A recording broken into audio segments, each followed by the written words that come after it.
Hello. Hey there. Hi. How's it going, Maureen?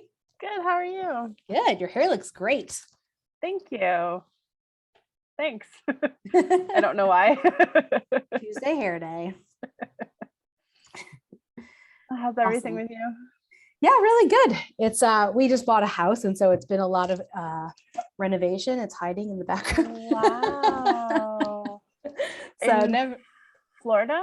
No, so we moved to Knoxville, Tennessee. Oh my God. Yeah, Okay. we just needed a change, and we love the mountains, and so moved here. And man, it's been an adventure living in the Reno. Wow. But Okay.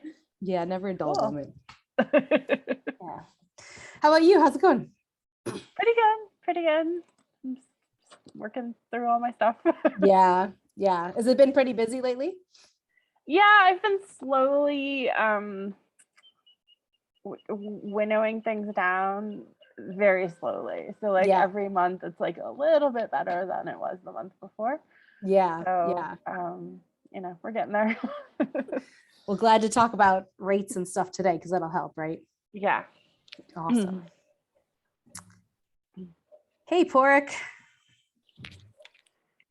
And hey, Kevin. how are you? Good.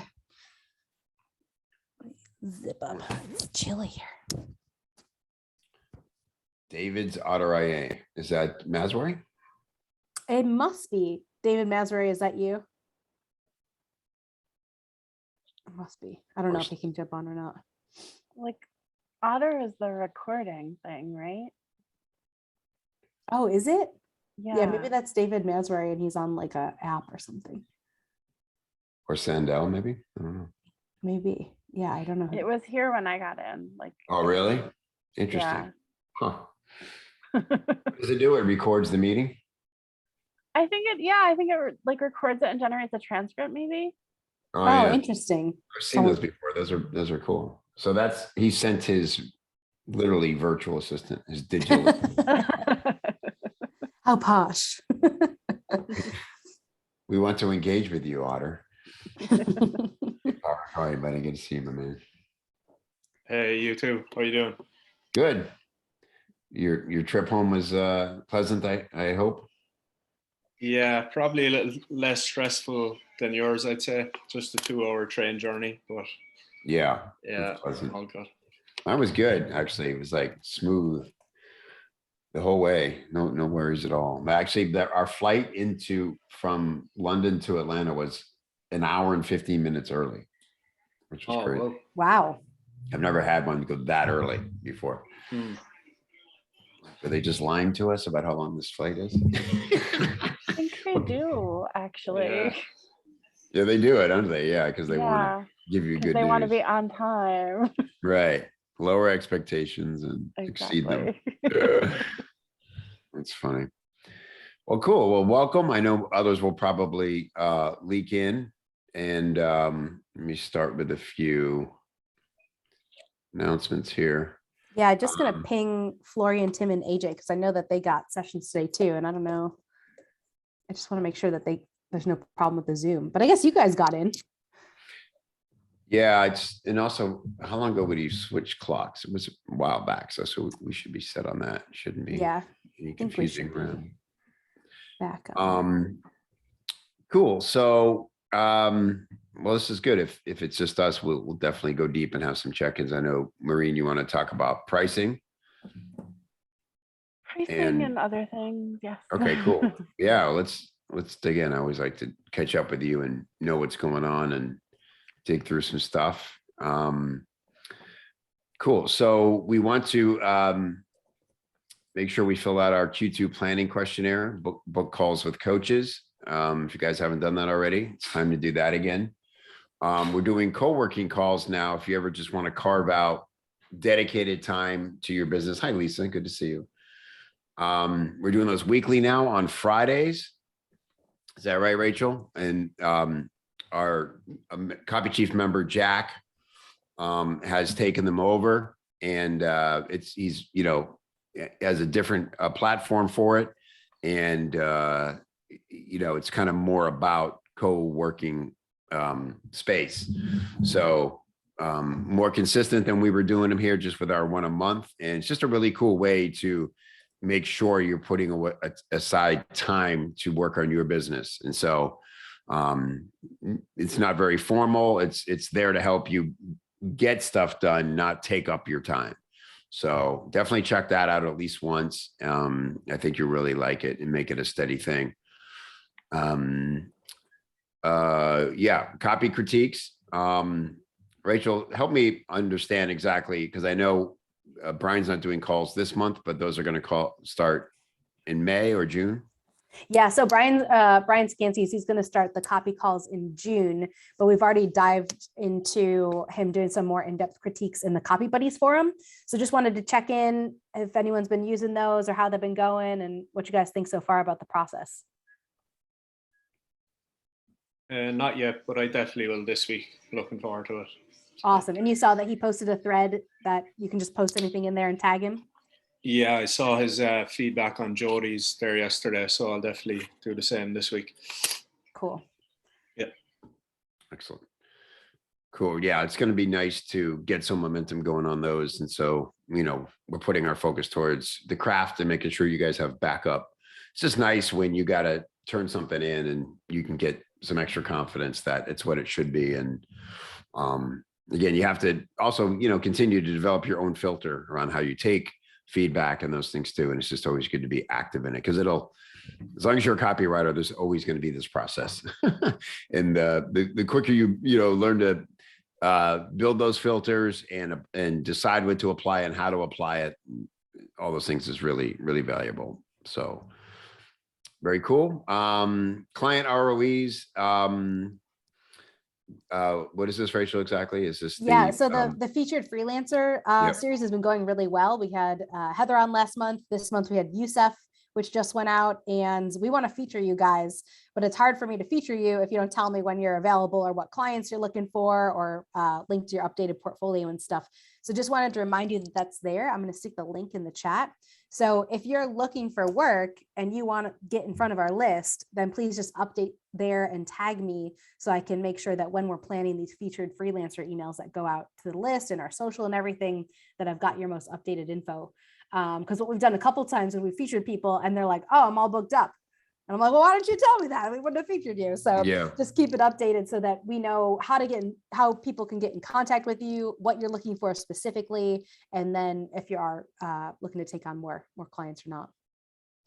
Yeah, and how this is really great if you're, for instance, putting some time towards your sort of dev and want to take on some clients with a new type of service. Yeah. Say you want to dip your toe in Facebook ad writing something, or just say that that's what you're specializing in right now. And again, it doesn't have to be this permanent thing, but it's like, hey, I want to get a jump start into those kinds of clients, and I have my service worked out.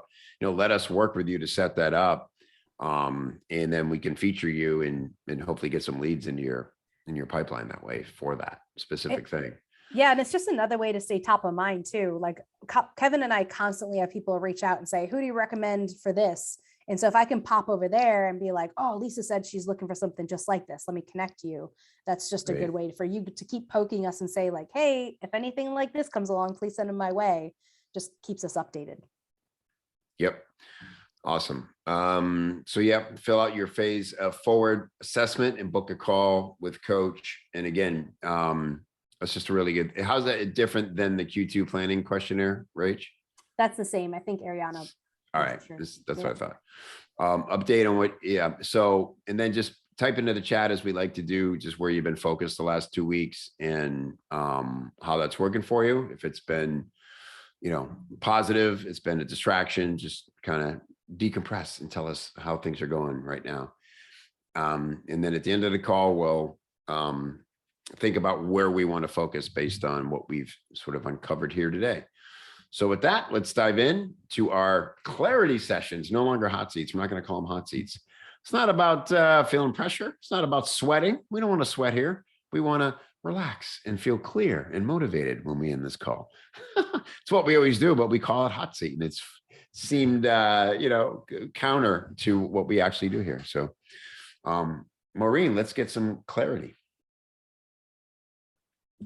Oh, you're muted. Sorry about that. There you go. Okay, so I'm not even sure what my question is. So I'll tell you like what my situation is and what I want to do, and you guys can maybe tell me like what I should be thinking about or how I should be thinking about things. Cool. So right now I have 2 retainer clients that cover 25 hours a week, and like if I work exactly those 25 hours, I have exactly the right amount of money to be like comfortable and not need to worry about anything, and like, you know, put a little extra here and there and it's all good. So I want to keep that income level at least.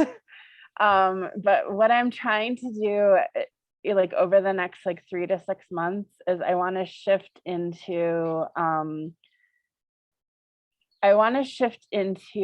writing like bigger projects, and ideally projects where I can start to maybe get some royalties. So right now I'm taking Kim Crosby-Schramm's fast track program. So I'm doing a like healthcare promo or a health supplement promo for her, which is like super educational and a whole different level of research from the kind of research that I've been doing. So I've got that like development that I'm working on, and also I have that connection with her to potentially future clients. I'm just trying to think through like how to, and I don't want to necessarily like just drop my current clients completely, you know, on like June 30th or whatever. Like they're both people that I've been with for a long time. I like them. I like working with them. So I'm trying to think about like how to sort of make that transition in a way that's like doesn't impact my income too much and also doesn't overwhelm me, because as you know, I've had a lot of overwhelm problems that I'm trying to keep like really firmly tamped down. Yeah. And yeah, I guess that's the big question, like how to be thinking about making that transition. Like I'm not going to be ready to make it until this program ends, which is at the end of June, but I want to set myself up for it so that like once that comes off my plate and I have like those hours back, I'm ready to like do the next thing. Yeah, that's great. It's a great question. First of all, I just want to say how happy it makes me to see you happy. You're smiling, you look relaxed. These clouds are, it's like a weirdly inconvenient time for me. That's why I miss so many of them. Well, I mean, you just, you know, I know you spent a lot of time sort of underwater, right? Just struggling for air. And it's just, I love when people persevere through that and get to where you are, this is where we want to be, where sometimes we do it to ourselves, sometimes circumstances, you know, bring it upon us, but we always want to be in a position where we have these choices. And it's brilliant to look ahead like this. So yes, the first thing I would do is just make sure you set some hard boundaries for yourself so that you don't go back. Just kind of remember how it felt when you were struggling. You know, maybe one thing to do, just sort of big picture, is like name a few of the things that hurt the most when that was the case, just as a reminder to say, you know, when I'm tempted to take on a little too much, even if it's temporary, that doesn't serve me, because it just overwhelms me and I don't feel like I'm growing. I just feel like I'm killing myself. Strategically, okay, so just to be clear, you've got the 2 retainers. They are providing 100% of your income, which is great.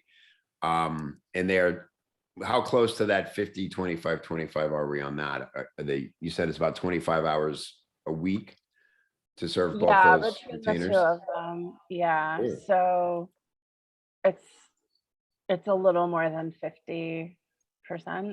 Okay, but close. Really good. Yeah.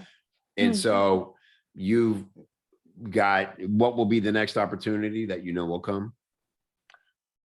Well, I don't know for sure that anything's going to come, but like I've talked to Kim about like I'm working on a like I'm rewriting a control that she has, and you know, she said that like she seems open to submitting that to the client if it, all turns out well in the end.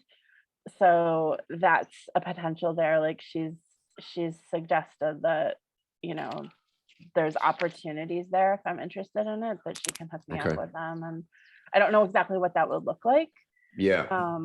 So or that's what the timelines on it would be. okay.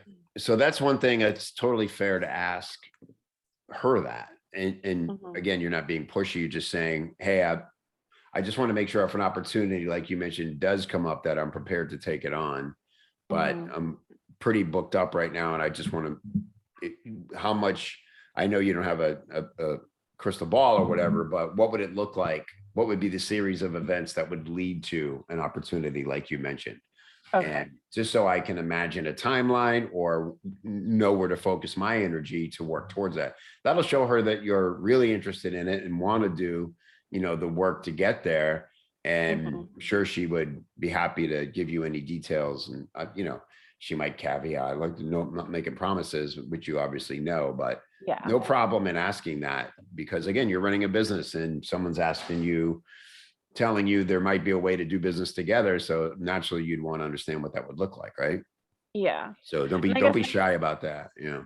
Okay. The other potential opportunity is the one that Rachel, you had mentioned that you have a client.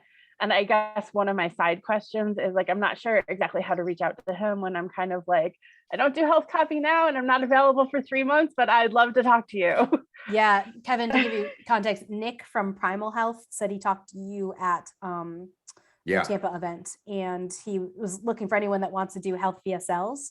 So yeah, I think that'd be a really great connection, Maureen. And any work that you're doing for Kim, I think you could use as portfolio pieces for Okay. that kind of outreach. Okay. So like, would I just like if I reached out to him now, would I just reach out and be like, Yeah. just, hey, I know that you've got this, you're looking for people and I'm interested. Yeah. That's it. And Yeah. you don't Okay.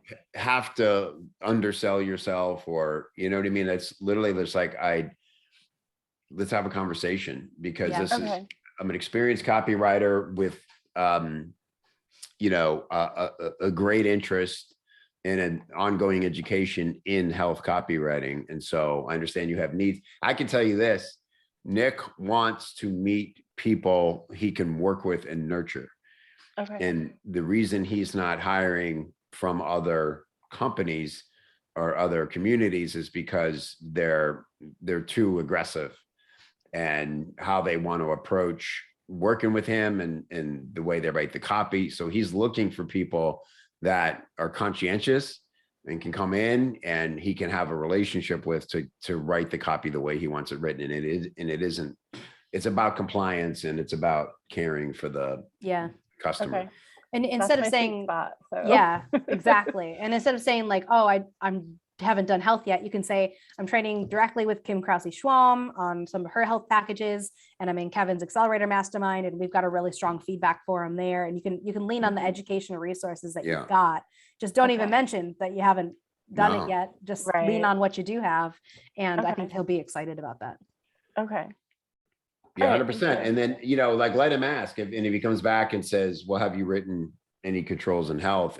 I don't think it'll be a question where he's trying to disqualify you if you haven't. He just wants to Mhm. know. And again, you can always just sort of take the positive, negative if you want, and say, not yet. That's why I'm really excited about this opportunity to work Uh-huh. closely with someone like you. It just shows an enthusiasm. Yeah. Okay, cool. Yeah, I So always love to spin it like, here's what I Mhm. have done. Be like, yeah, I'm excited, and I've done something similar in this space.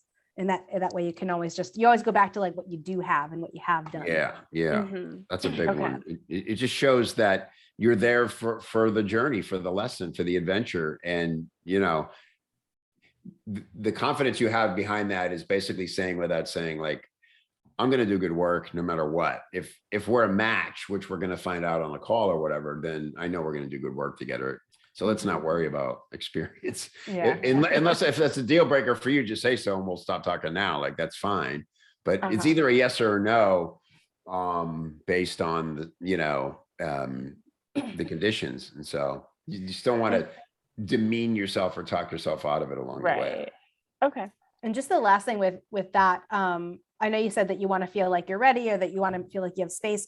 Don't feel like you have to say like, yeah, what do you got right now? Totally fine to say like, look, I'm looking to get something started the second week of May. Do you want to go ahead and talk about starting a project then? Don't feel like you have to like work on his timeline. He's looking to work Yeah. with people long-term and he's got lots of Right. projects. And so I'm sure that he'd be glad to talk about something in a couple weeks or next month as well. Or a couple months.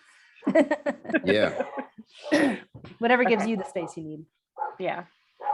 Yeah, because there's always ways to start that process without having to go all in on it like full time right now. And most clients aren't ready. If they are, it's almost dangerous. It's like, can you start tomorrow? It means they have a launch coming up in a month and they're way behind on their copy, and that's not good, right? So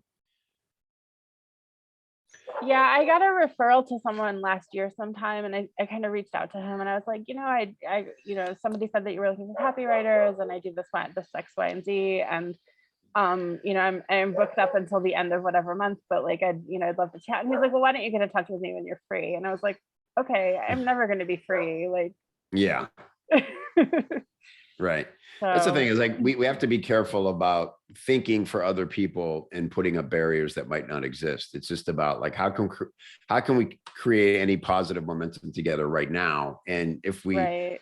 because again, even on the way to discovering that, oh crap, we didn't really communicate that well about our timelines and this maybe isn't going to work this time, you still created good chemistry together. And so now they want to work with you, and then it only becomes about the time. Right. Yeah. Where in the other situation, it was sort of like, well, we got this problem and that problem. They're like, let's just talk later. And it was more like, I'm going to give up on this because it feels like it's not going to work. Right. Mhm.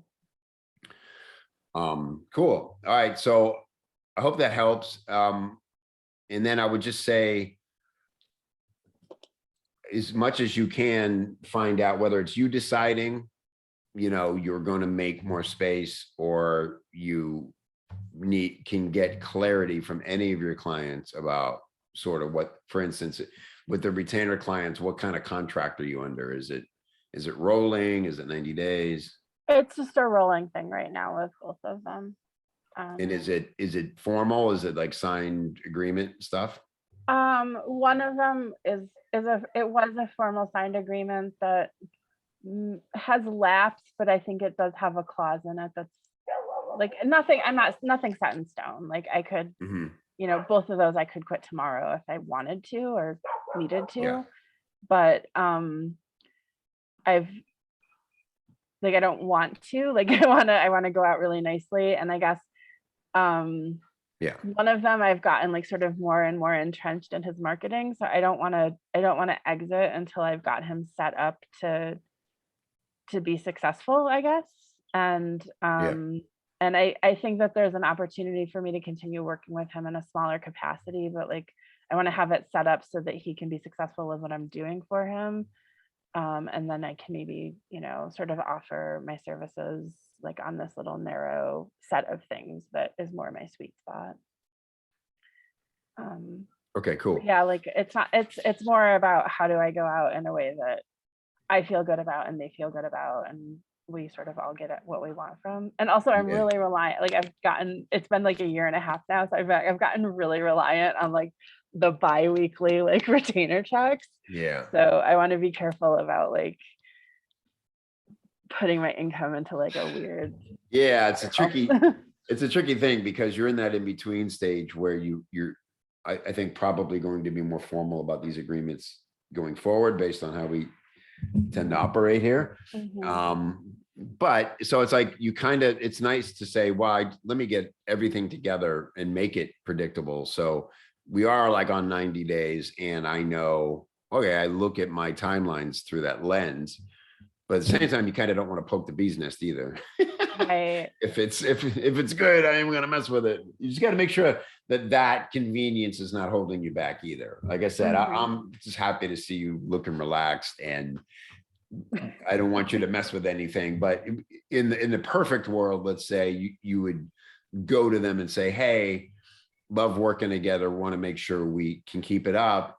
I've instituted like a 90-day contract in my business so that we're both like super clear about, expectations or something like that. And even if it's literally just like a semi-formal paragraph of email and says, if you agree to this, just reply back. Yes, I agree. It can be that casual, but then at least you're not going, well, they could wake up next month and decide they're changing directions and don't need me, or even in 90 days, I'm still going to feel like I'm abandoning them because there's so much more I could do with them. Okay. The more we can Yeah. have clarity and not have vagueness around our agreements, Yeah. the better. But I get that sometimes you just want to kind of close your eyes and hope things continue. But either way, you're going to work. You're not in a phase where you're in shaky ground as far as whether you're going to work or not. That's no problem, Right. Yeah, so I like that idea though of maybe like a 90, almost like an exit contract, right? Like a 90-day, like here's what I'm gonna like wrap up for you, and like here's what we'll do in our last couple of months together, and then we can look at like maybe project work going forward or something like that. Exactly. Like you That gives said, him like a lot of lead time to like make other Yeah. arrangements, and I can support him while he does that. Yeah, like if you can imagine a thing where it's like you reach a goal and then you would step down and do a little less or project-based stuff, like why not get clarity around that? Because Yeah. I think, I would appreciate that, especially if it's not like, hey, this isn't about more money or less time. Like everything's good.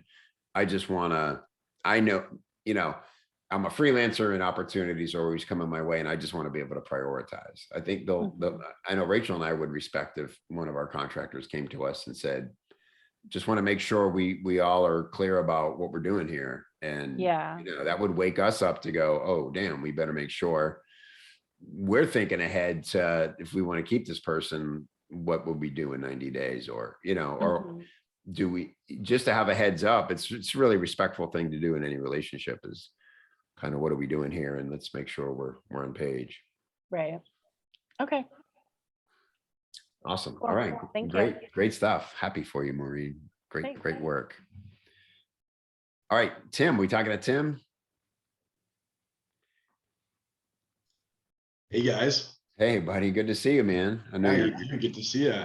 You're always so busy. It's great when we get the chance to check in. Yeah, busy or poor time management, one or the other. Not too sure, but made some more space in the schedule the last month or two. So things Did you? Cool. Improving a little bit. Yeah. What changed? You know what? I'm basically just, I don't know exactly, but I'm trying to do a little bit more like leveraging some of my most successful copy basically, and like kind of using variations of the same ideas instead of always starting from scratch again. Yeah. So that's, I mean, I'm only a year and a half into writing copy full time. So now I actually have some stuff I can reuse. Whereas at first it was generating everything from scratch. So that's definitely helping a lot for sure. That's brilliant. Yeah, that's kind of one of the benefits of a little bit of longevity is developing your own process, and almost like kind of having your own swipe file in a sense. Yeah, basically, right? Especially for email, I can kind of reach back to maybe 6 months ago is too recent, but if I can reach back a year, some stuff will work again. So, or just for different clients too, right? Yeah, 100%. Very cool. Well, glad to hear it, man. So where we focus today? So I guess just like a little bit of a status update. So basically like my main focus is just moving from kind of, the issue for me is being like, I'm, just doing the full freelance writing for 4 or 5 clients. But not really, I feel like I'm kind of getting diminishing returns on my, I guess, skill development and just my own advancement, I guess. And I mean, I don't really get any feedback from any clients who know what they're talking about. So really, I'm just kind of wanting to move into working with like a publisher or an agency in the financial niche. That's kind of been the focus from day one, was always financial. And the opportunities just opened up in, business coaching and stuff like that. Right. So yeah, basically I'm just trying to move into financial. And I guess the tricky part is, I mean, I've had some really great opportunities, so that's awesome. And that's probably what I should keep leaning into. So I've been doing a little bit of stuff with, I don't know if you guys know who Aaron Winter is. I hadn't really heard the name before I basically was introduced, but he runs Dig Agency. So like Dan Ferrari, Mike Right. Abramov, Yeah. Austin Lee, like just a bunch of those guys all write for Dig or have written for Dig. And I was doing some coaching with Austin, who kind of gave me the intro. So basically, they gave me a couple small projects to kind of start working on, kind of like one-off stuff. And so I've submitted the first one to, it's for Investing Daily. And it's basically, it's like a REIT promo for a real estate investment trust promotion.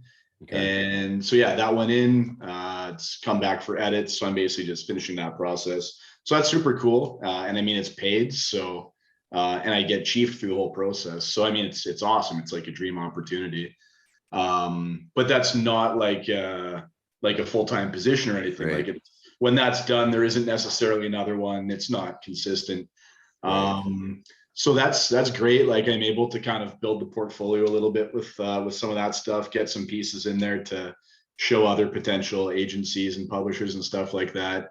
But basically I still need to just keep chipping away at getting into financial, because really I just want to drop pretty much all my existing clients and just do only financial, just so I can put all the focus, all the mental bandwidth into doing that, and not kind of a million different unrelated things. Because I think when I do that, then the skill level will definitely shoot upwards a lot quicker. So yeah, I mean, that's basically it. The tricky part though is, and I talked a little bit about this on my last call, but it's kind of, I mean, my current income is kind of a handicap, because I can't, like, the easiest thing to do would just be take whatever entry level junior copywriter position with, you know, a decent financial publisher for like 30, 40K a year, whatever it is. But I already, like, I was in sales making pretty good cash before this. I took a pay cut to do full-time copywriting. So it's hard to take another, it's almost impossible to take another pay cut. So I'm basically looking for something, if I can find like a position where I would get chiefed full-time, right, financial full-time for like 60 to 70K a year, but entry level. And I think that's a little bit higher than most people want to offer for junior writers. But that's basically what I'm looking for. And then I would hang on to maybe one of my existing clients, and that would keep me at about what I'm making now. But that's the tricky part. So it's a bit of a process going through. And then the other thing I was chatting about with Angie on my last call with Angie, but it's a lot more, I guess, hoop jumping than I expected to, like, because I've started putting out the feelers and done a little bit of stuff, and pretty much everyone seems to want some sort of like test project, or, you know, write this relead for us and we'll give you $100. And like I mean, that would be fine if I had like one client and I wasn't already maxed out, but like, I'm just, you know, I've had enough trouble just opening up space to, you know, breathe or take like a Sunday off or something like that. So it's really hard to work on like side projects to get a job. Like what I'm used to is basically like dishing out resumes or reaching out on LinkedIn, getting an interview, and then getting the job. So, and I guess she kind of explained like the portfolio is cool. Like it gives them an idea what they think you can do. But she kind of explained that a lot of people still want to do a test project just to see how they work with you, how this new instruction. So I get that. And then also some people just, you know, aren't that ethical and reuse other people's stuff in their portfolios. So they want to make sure you're not full of BS. But it's just the hoop jumping is, I haven't really been able to fit it in. So it's really slowed me down, especially when it's not paid. So that's kind of why I've been leaning into the, like, I'm getting paid doing these projects with Dig, and they are kind of like, you know, asking people that they work with or just connections within the industry, like, you know, if they have any openings, if they're looking for just kind of like putting in the good word, right? So that's been really cool, and I'm hoping that opens something up. But it's been hard. Like my original plan was just to start like shotgunning out, Right. applications, get my portfolio to everybody, whatever. And Yeah. then the hoop jumping was like the Right. test. Okay, now do a test. That's what slowed me down. Okay. So yeah, I mean, that's kind of the wall that I've hit. Okay. No, that's good. Good insight. I would want to know who you have and haven't sort of applied to, for one thing. And two, we're starting the financial copywriting club. Are you hip to? Yes. Yeah. I think there's a couple threads already going for that. Is the club open now, Rach? Yeah, people are in there and we're getting ready. Yeah, because our first training's in 2 weeks. Oh, cool. There's actually. We're gonna have trainings once a month. Joshua Lee Henry's running the trainings. And so have you applied to Banyan yet? I did. I didn't do like an official. I reached out by email to I'm forgetting his name. Was it Aaron? Aaron DeHoe, yeah. Yeah. Mhm. He was actually, I think he was on holidays when I was reaching out. And so I kind of kept hitting him up. And then he forwarded me to didn't go anywhere. Okay. Well, that's good. I didn't really pursue it either because it was a test project while I was working on something already for Dig. So it would have been like a second side project. And I would rather not start at all instead of like start it and like I just disappear on them. So totally. No, that's smart. I think you're using good instincts.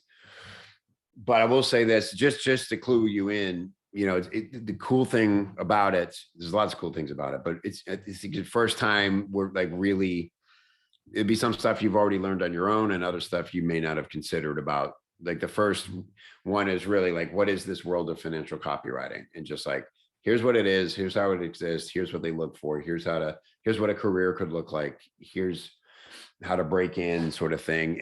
And what's exciting is with Banyan, we signed an exclusive contract with them so that they would take people who apply and take good care of them.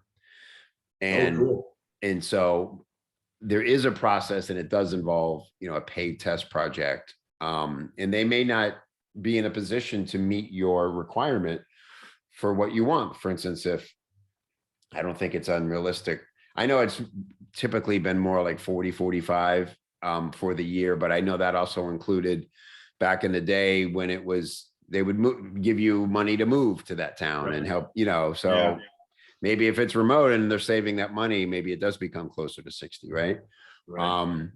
Everything's negotiable. But here's the cool thing. So you go in, I would say, like, once you watch the first training and kind of get in that world, if you can make time with it, go through the process with Banyan, because two things will happen. One is, I think things will move quickly. I know the test project is like super simple. It's something you should be able to do pretty quickly. Yeah. And if they don't have a place for you, meaning they're either not hiring because they're full, or you just want a little more money than they can want to pay, they've agreed to refer you somewhere else. Oh, wow. Right. And so, like I had to tell, Terry Weiss the bad news that I couldn't recruit for him while I'm under this contract with Banyan. I said, he didn't want to hear it, but I was like, the good news is Aaron's going to send you people that are a better fit for you. And he's like, right. Because they're just so competitive. He's like, no, they're going to get all the good people and throw me to scraps. I'm like, it won't be scraps. Like, they're going to get a lot of people applying. I think they're going to get full, So anyway, point being, if not them, us, like, we're not going to only trust one system to make sure. But if you go to Banyan and it's just not a fit, then we'll make sure we know where you are in the process. Rachel and I specifically, because obviously we're very plugged into the financial world. It might be legacy, it might be money map, they're all looking, but they're looking. You're starting to gain some experience, and the fact that you're working with Dig and can say things like that and get an endorsement from those guys, doors will open quickly. You're doing the right stuff, Tim. I totally feel you that it's frustrating. And I think you're smart by just going, shit, this is kind of a bummer that these hurdles exist, but you're not trying to just jump them all at the same time because you want to protect your integrity. I think that's a really smart move. And before long, you're gonna land somewhere, I'm sure, that meets your needs here. Anything you want to add there, Rachel? Yeah, just reiterate what Kevin said, that everything's negotiable. These guys have a policy and a standard for what they offer new copywriters, but having been, my partner went through the whole thing of being courted and recruited by several different imprints of Agora. Everything's negotiable, and they appreciate someone who knows what they want and knows that they're dedicated to building a long-term relationship with them and working with them long-term. And everyone is very, very hungry for copywriters and fighting over copywriters right now. So just know that it's a bit of a buyer's market for people like you.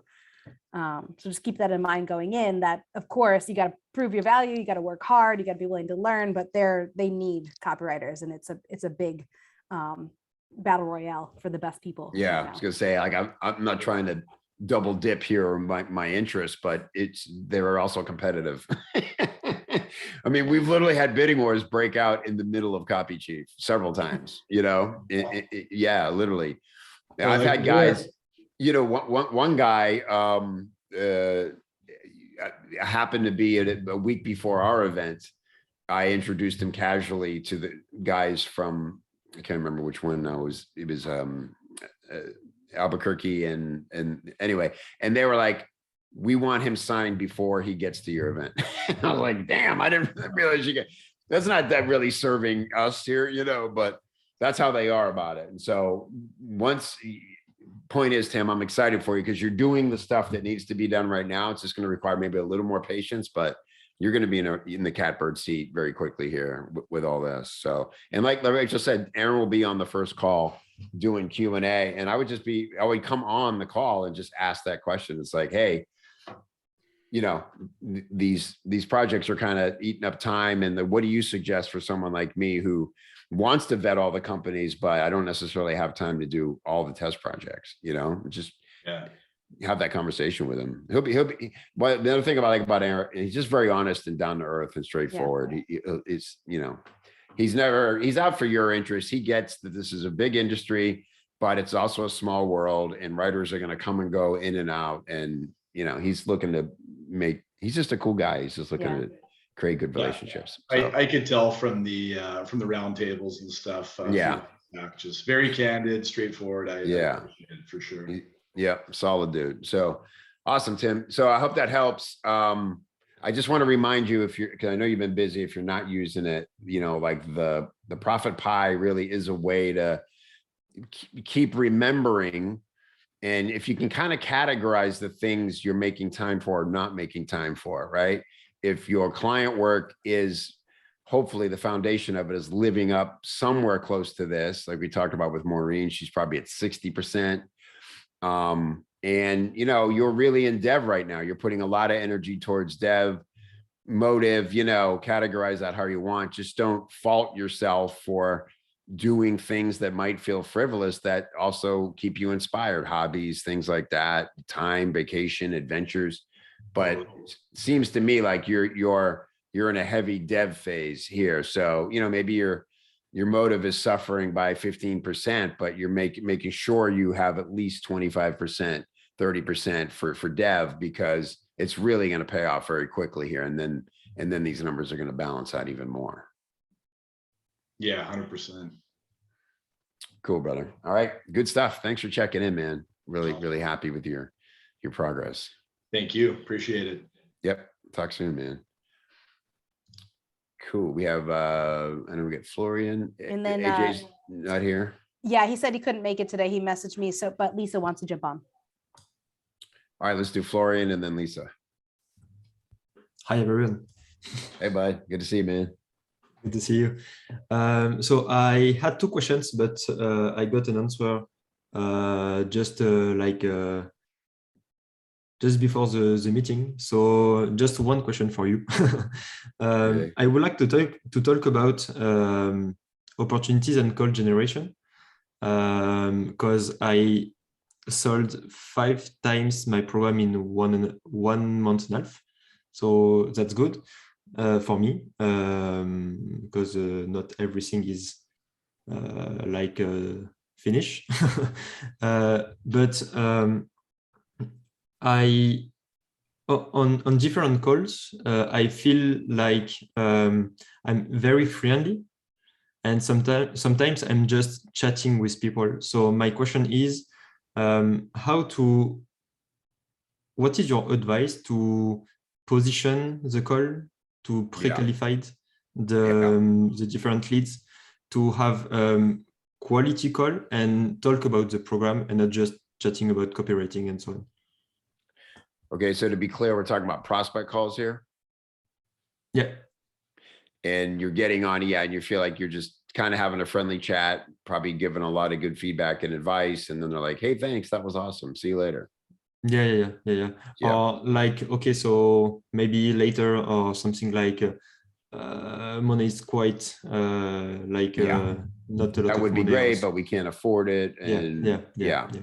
Cool. Definitely. All right. So a few things we can do here. One is that, let me ask you, what is the process now where people end up on this call with you? How are they setting that up? How they set a call? Yeah. Two different things. The first one is by mailing list, when I talk about the program or something like that. But I started my mailing list like 2 years ago when I was just sharing some copywriting stuff. So it was my first question.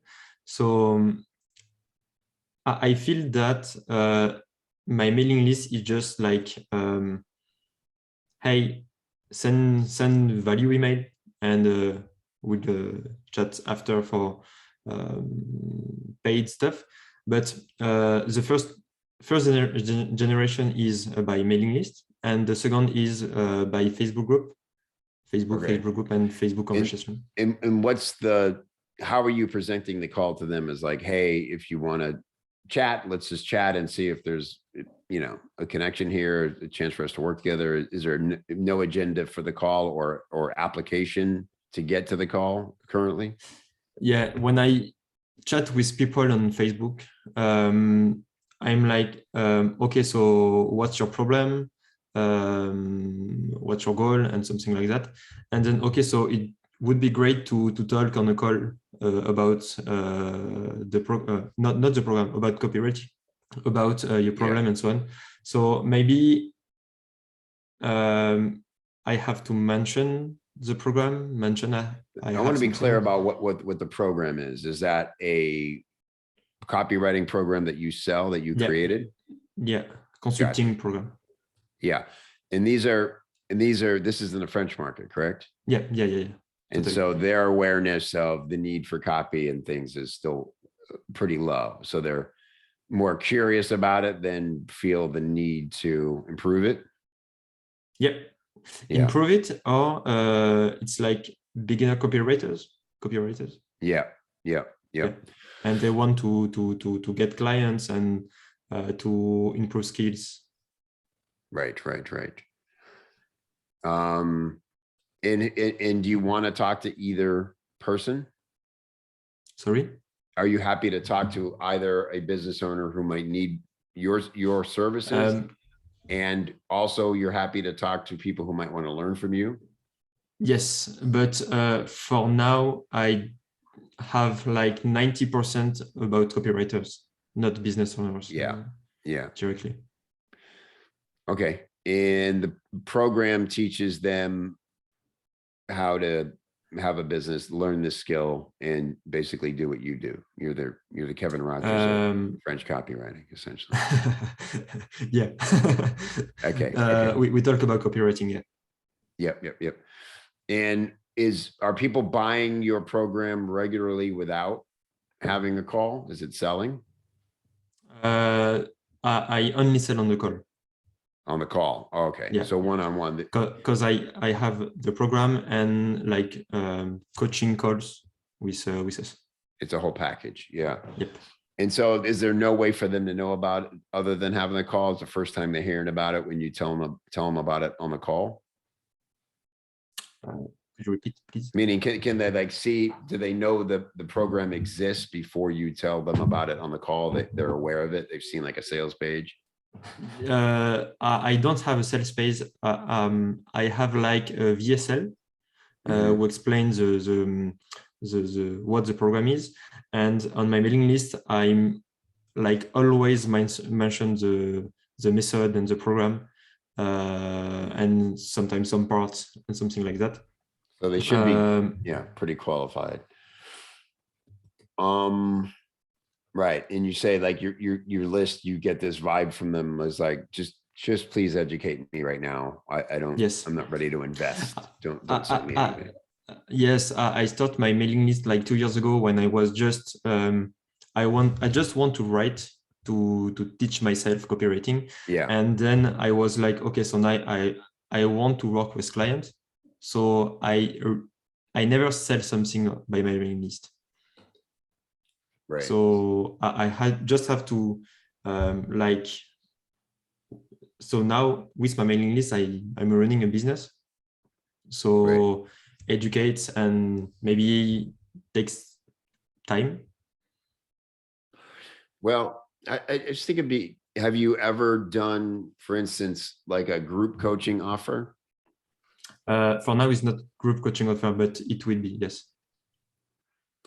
I just wonder if you promoted a very specific kind of event where it's like, hey, how we do it when, like, for instance, when we were launching Escape Velocity, it was very genuine, like truly what we were doing. It's like, hey, we developing this new program and we need a group of people to come through it with us so we can coach you up on it. And we really want it. This is the result we're after. And your feedback is going to be invaluable to us. And so I'm going to be very hands-on with you. It's very limited because I want to make sure I work with everybody one-on-one.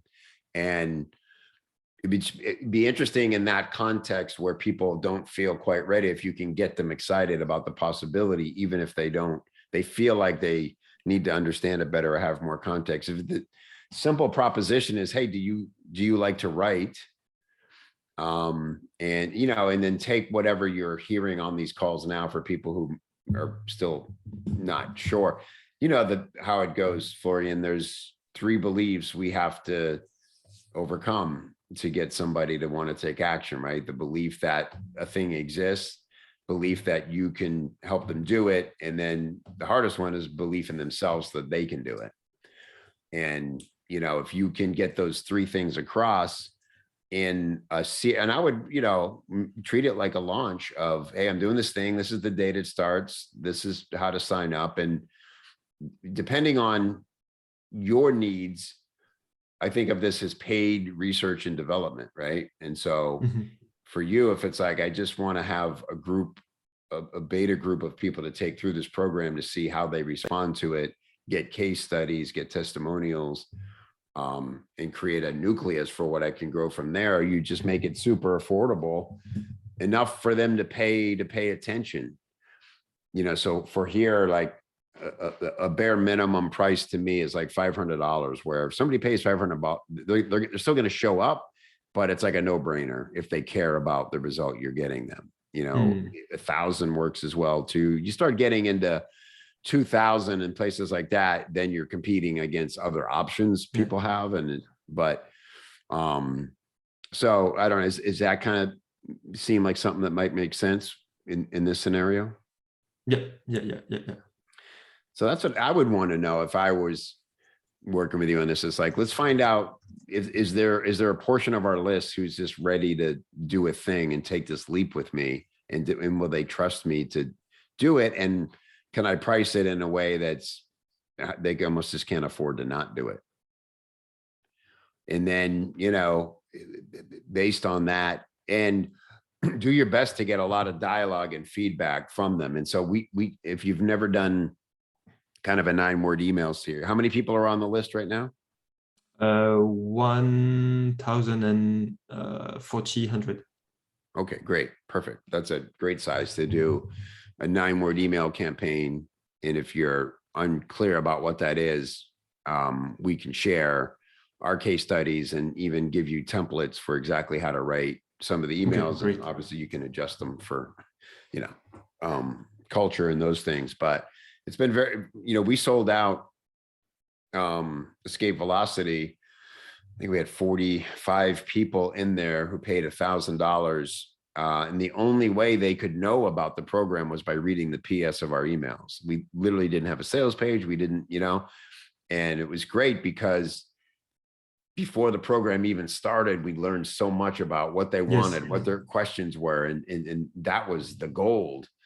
And so if you can get that, I think this will really help you figure out how to sell this on the regular without having to get on calls with people who aren't interested.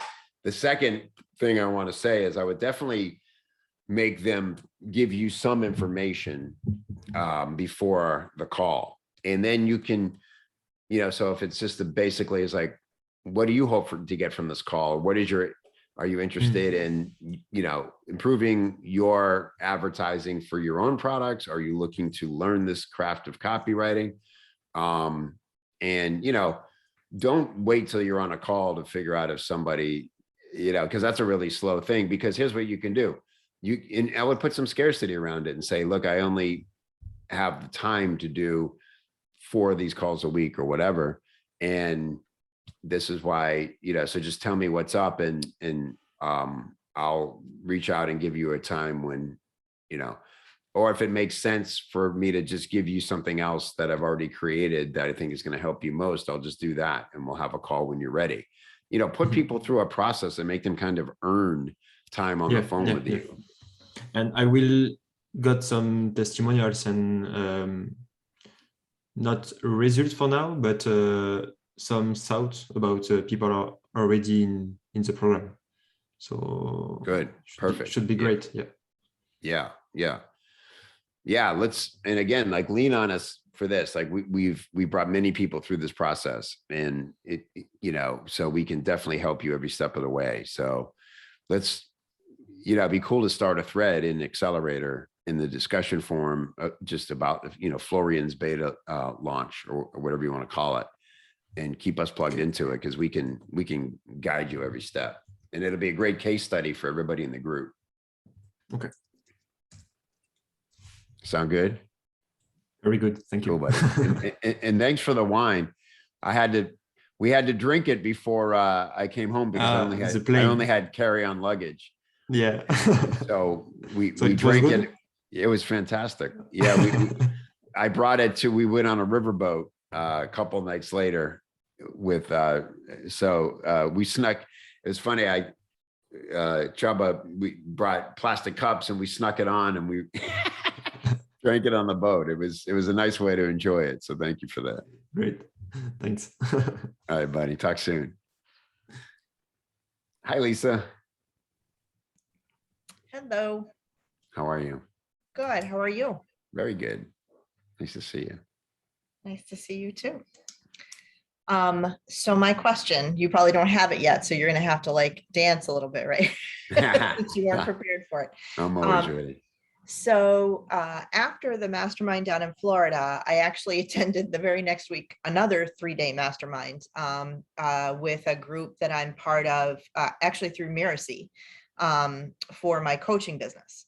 And as I was talking through, a bunch of the people that I talked to were basically, their audience, their target audience is similar to mine, which is, women solopreneurs, women entrepreneurs, people looking to build a business, sort of second career, second phase of their life kind of thing.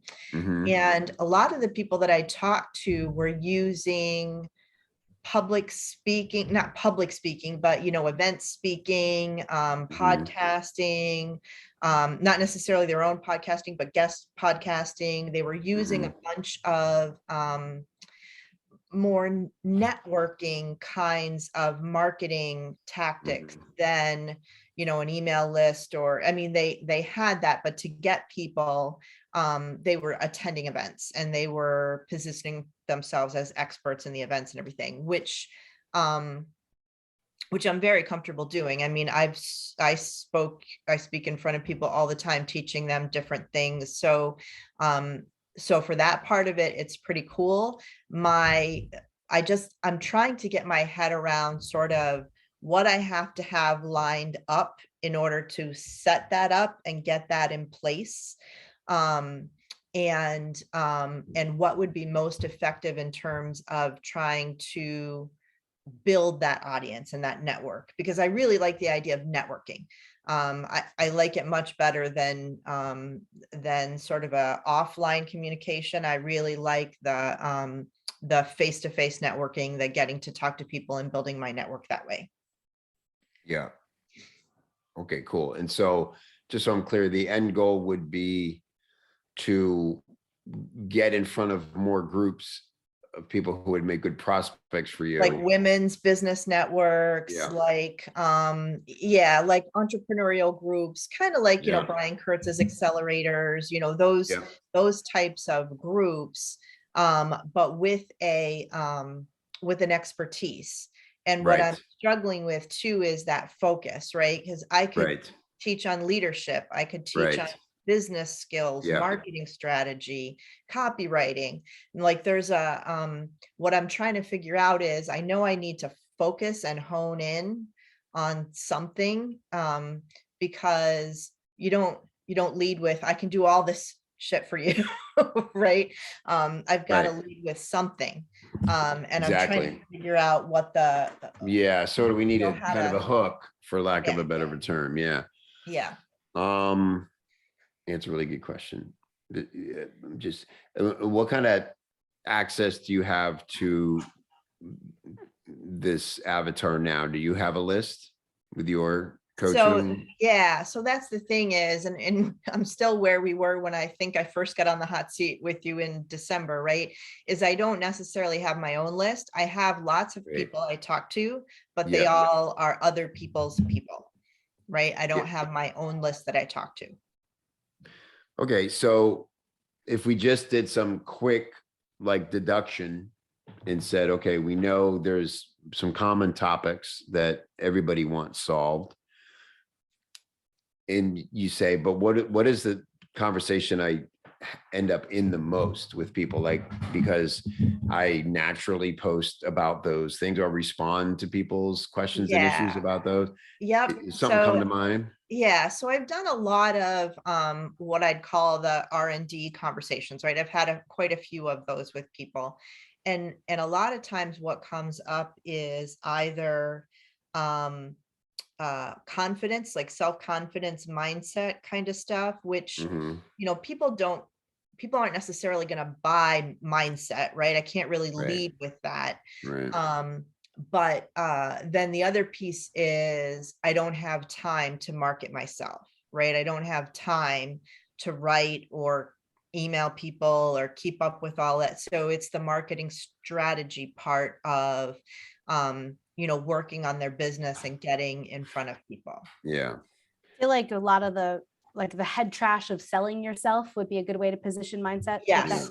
Yeah. That's exactly what it is. It's the, I'm not good enough, even though I am good enough, you know. Yeah. Money mindset. So you stop undercharging. That's like another big one. So I think, I feel you that you're like, there's all these things I could talk about. And I've gone to people who want me to speak to their groups and say, I can talk about this topic, or this topic. Which do you feel would be most valuable for your group? Gotcha. And so you have like a set of things, and then let them pick. Okay. And then if you want, I don't want to complicate it, because it can be as simple as that. Say this topic, which would be most valuable for your group. But I'll stick in the chat here. I created a press page on my website where I actually outlined 3 different talks that I can do. And then I just made it easy for myself and stuck like my bio on there and some pictures. And then anytime anyone wants me to speak, I just send them that page, and it's got like a press kit. And that way it's easy for you to pitch yourself when you're at conferences and stuff. And then are you also part of, one of the things that they also talked about was these like podcast networks where people put their bios up on places that sort of where somebody goes to search for podcast guests and things like that. Do you do any of that? Do you know how effective those are? I've never done that, but that doesn't mean it's not effective. I just, because of limited time, I really only do interviews by referral. But I would just always say, is there anyone else you know that you feel like would benefit from having me speak to their group, and just create your own network? It's worth trying. I don't think there's anything wrong with getting on a network of people looking for guests, for sure. Right. Okay. I liked Kevin's rule though. You can create your own rule, but Kevin's rule was I think you said, Kevin, you don't go on any show that doesn't have at least 10 episodes. Cause if they got through 10 Published. episodes, Yeah. published episodes, they're probably doing it for real. Otherwise they're just like trying to thing and it may be a waste of time. Yeah. There's a period where people come to me and say, I'm so excited. I've decided to do a podcast and I'd love for you to be my first guest. And I'd say, I'd love to be your 10th guest. Yeah. Right. Just because no disrespect, but I think there's some stat where like 93% of podcasts never made it past 7 episodes or something crazy like that. Yeah. And it's just the reality. So Yeah, it's not an easy thing to do. I have no desire to do my own podcast, but no. But even getting it, but the truth is of it, Lisa, the one way that I even countered that is like, I always record the podcast myself as well. And if it's a good interview, you're going to come up with stuff on the spot and say things that, you might not have, or say it in a different way. And so you get good content and clarity out of it as well. So especially right now, when you're looking to find and develop a specific message, there's a lot of, that's kind of we say the value of authority content is what you take from it, but it's kind of hard to interview yourself over and over again, if you think of it that way. And so it really is cool anytime you can show up I love being interviewed. It's just very fulfilling for me. Yeah. One thing you could do maybe is also wherever you have relationships already, for instance, I'm assuming Marcella's one of those people, right? Mentors. Yep. Sure. I would, if you haven't, maybe go to her and just say, look, I'd like help with this, because as you know, I could speak on a lot of things, but here's 3 ideas that get me the most charged. What one do you see as being most valuable to a group like yours? And, Right.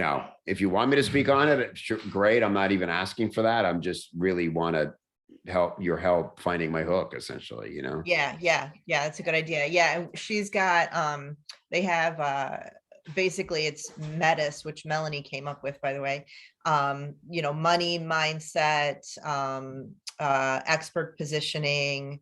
Boy, the T is escaping me what that is.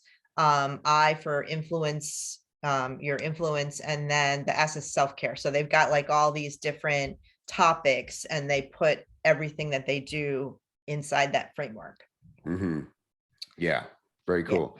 One other thing I was thinking as you were, talking about all the topics is sometimes the hook is in, you want your hook to be simple and direct, but in a somewhat saturated market like this, if you can combine a couple of things, like for instance, we talked about, you're talking about making time.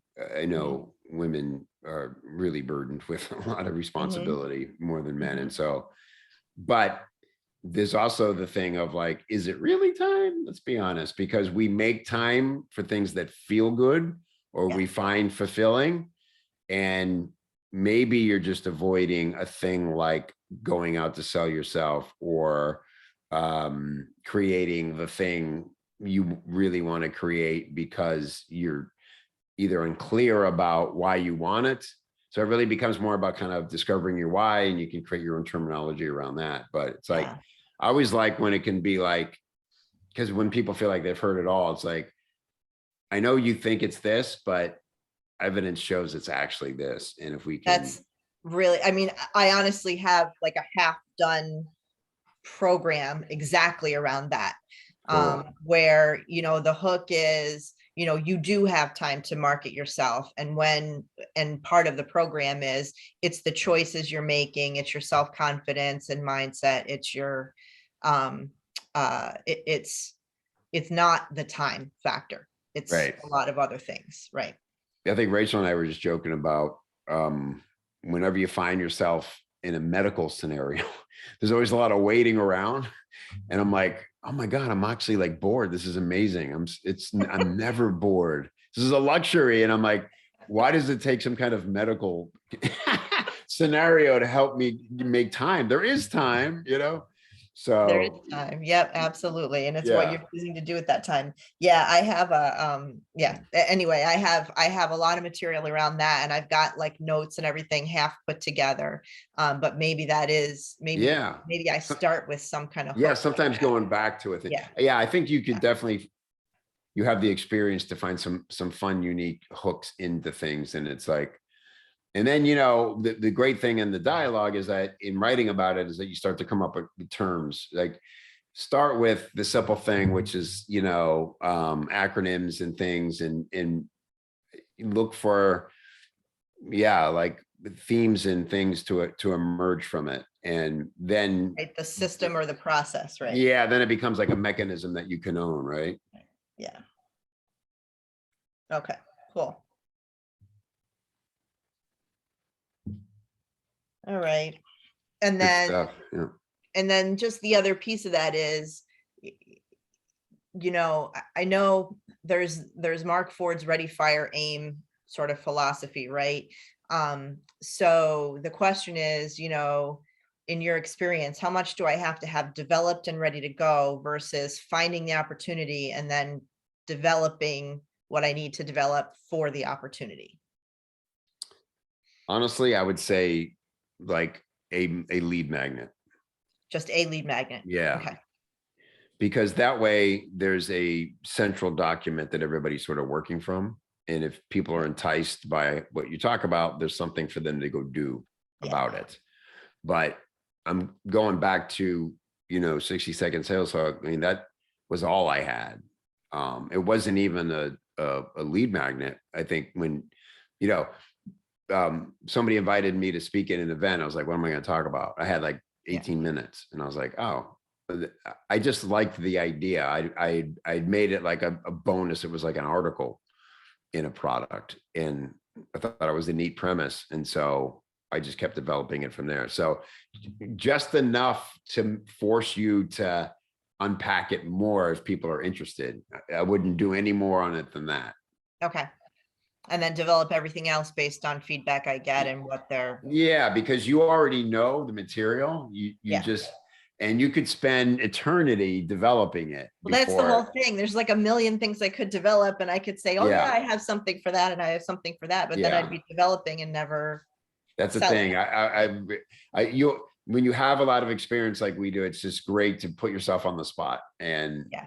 you know, see it's there, and you're not going to stumble or get stumped. So just, I would, this is really one of those, like, sell it before you make it things, and just Yeah. Okay. find the sexy hook in it. And then just, it is more about message testing than it is, curriculum development. That stuff's Right. going to be there when you need it. Right.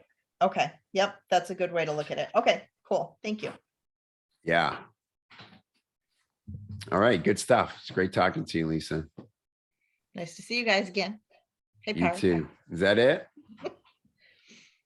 All right. Well, thanks everybody. Please jump into your progress journals and just give a quick 2-minute update and keep everybody tuned into what you got going on. The more we know about each other, the more we can help each other. And quick reminder that September is our next live get together. We've done 2 of these now. We did St. Pete, and then we did London.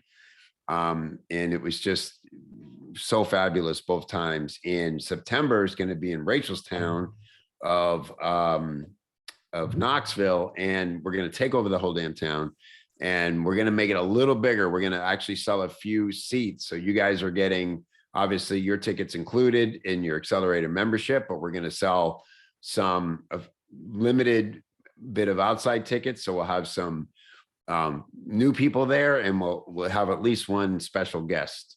So Yeah, it won't be it's- like, It's yeah, super special because Kevin is skipping a very important music festival to hang out with us. So everyone has to show up and make it worth his that's right. time. You have to be better than Jack White and Pearl Jam and all that. Then it's okay. I'm in therapy about it. We're gonna be okay. No, I'm really. Somebody was asking on the earlier call I did about CCL, and just to clue you guys in, like, we're really in love with this idea of like smaller gatherings. as you saw, Lisa, it's just better to have, it's cool to have a bigger event and it feels like you're a part of a show and a thing. But for me, it's like the magic happens in the one-on-one engagement, and the more we can all be together and talk about similar things, and it's interactive rather than us all getting together. We could easily spend the whole time just hanging out and laughing and having a blast and having great individual conversation. Instead, we're having to be quiet while we listen to one person talk for 45 minutes. I just feel like that's not the best way to serve this group. And we're just going to continue experimenting with making space for everybody that's in our world and some people who should be in our world to all get together. And so please put it on your calendar. Yeah, go ahead, Lisa. Just 100% agree. Honest to God, I said this. I did not realize until like the end. Actually, Jody pulled her laptop out. Remember when we were coming back from lunch and people split off to go to Starbucks versus whatever the other coffee shop was, right? So we get back up into the room and Jody's up there with her laptop out. And it struck me, nobody had their laptops out. Nobody had their cell phones out. Everybody was like leaning in, right? Yeah. Leaning in with everybody's discussions.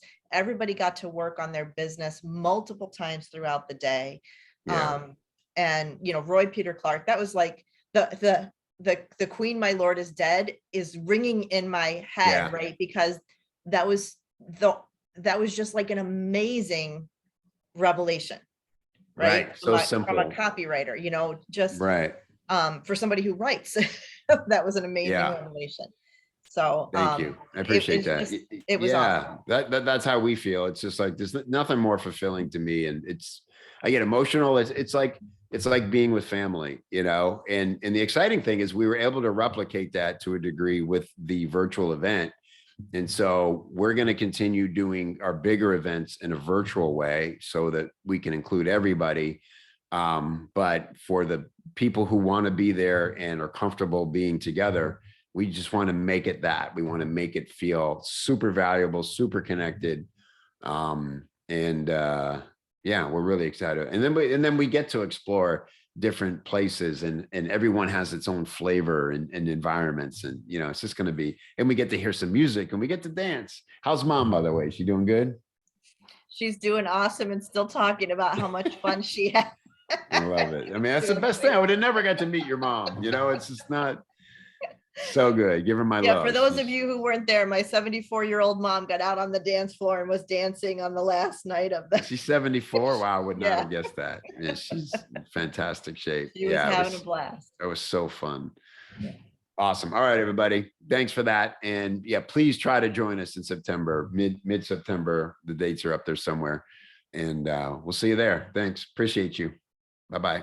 Bye. Thanks, guys. Bye. See ya.